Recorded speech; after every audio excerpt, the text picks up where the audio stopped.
All right, y'all. Rick Smiley Morning Show. 11 minutes after the hour. Got your front page. Good morning. Good morning, Ricky. Good morning, everyone, and happy Friday. It's Eva Marcille, and here are your top news stories. So earlier this week, Trump sent out tweets about the jail sentence of his longtime friend, Roger Stone, that appeared to result in Stone then getting a lesser sentence in prison. Well, Attorney General William Barr publicly pushed back yesterday about the tweet, saying, and I quote, that they make it impossible for me to do my job. Surprisingly, Trump had nothing to say in retaliation, leading many to believe that Barr's comments were probably coordinated with the White House, because y'all know he pops off quick. Oh, yeah. Hey, we got an attorney in the building. Mike, come to the mic real quick. We just want to get. Are you listening? Come fast, We got baby. Eva's wonderful husband, Mike.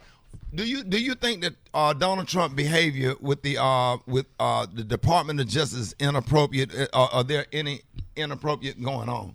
It's completely inappropriate. There's no way a president should ever interfere in the judicial decisions or the recommendations made by prosecutors. As a former federal prosecutor, it would have disturbed me greatly to have somebody have that kind of improper, outsized influence. The president shouldn't be weighing in.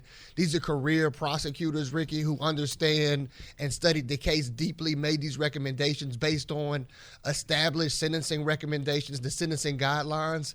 So for the president to step in and say it's inappropriate and go against the recommendations of those prosecutors is completely and totally inappropriate and outside the bounds of anything that's ever been acceptable in our democracy. Wow. Well, in other health update news, you would put a bow on that. In-house, go ahead and introduce your awesome husband.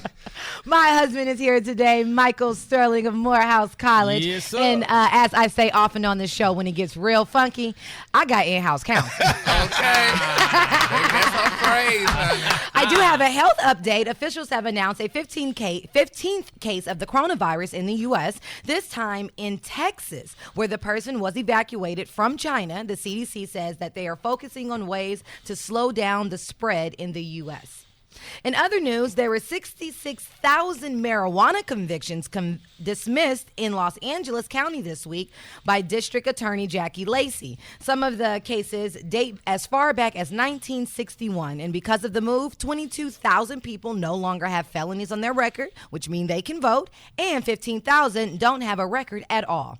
And last, on this day in Black history, Morehouse College was founded, and we celebrate the birthdays of abolitionist Frederick Douglass and the entertainer, the great Gregory Hines. That was a quick look at your headlines. For more on what's trending, log on to the RickySmileyMorningShow.com. What's going on in sports, Rock T? I'm about to told you, even for Sheba, man. Tiger Woods started off the first round of the Genesis Invitational on fire, a.k.a. Tiger Hoods is what I call him, man. He paid tribute to the late, great Kobe Bryant on the 8th hole by doing a one-handed jump shot to his caddy with his little golf ball, man. So big ups to Tiger right there.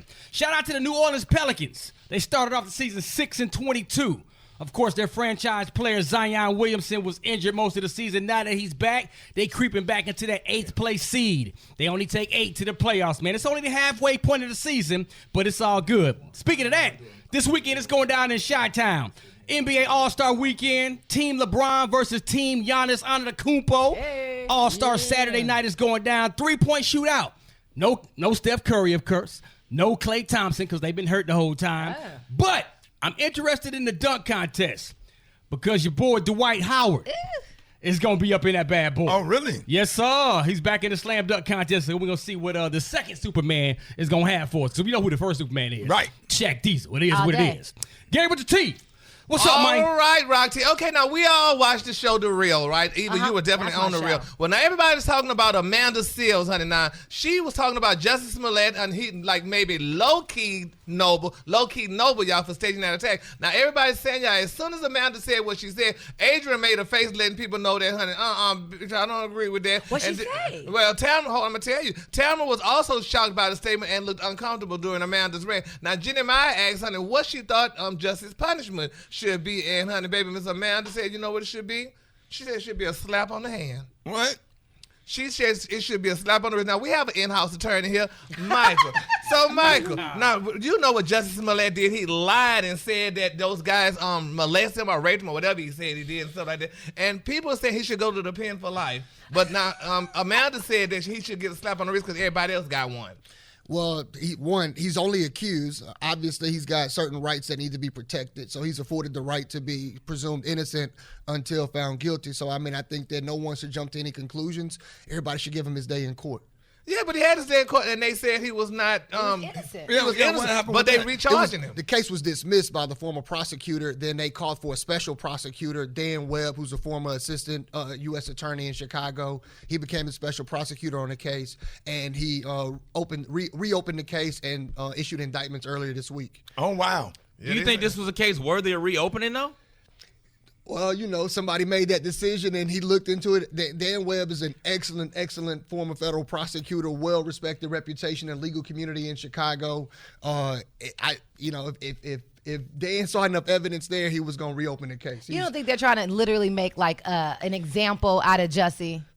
It's totally possible. I mean, it's totally possible because it was politics motivated the reopening of the case. But Dan is a solid prosecutor. He's represented the former governor, so he knows what he's doing. Okay. Well, I swear I love having an attorney on the show, man. Because you get to know the man. Yeah. That is awesome. Eve over there cheesing. That's in-house attorney, baby. Yeah, Cheesing all over. That's my husband. That's He my sounded husband. all smart. The color today, y'all, is one of my favorite colors. In honor of Valentine's Day, the color today is heart. On the high end, you say heart, and on the low end, you say beautiful red. Y'all, to all you Valentines. There it is. Y'all, the front page news is being brought to you by Cricket. That's right, y'all. It's a BFD big friendly deal. That's right, man. Get a free LG Escape Plus when you switch. Smile, you on Cricket.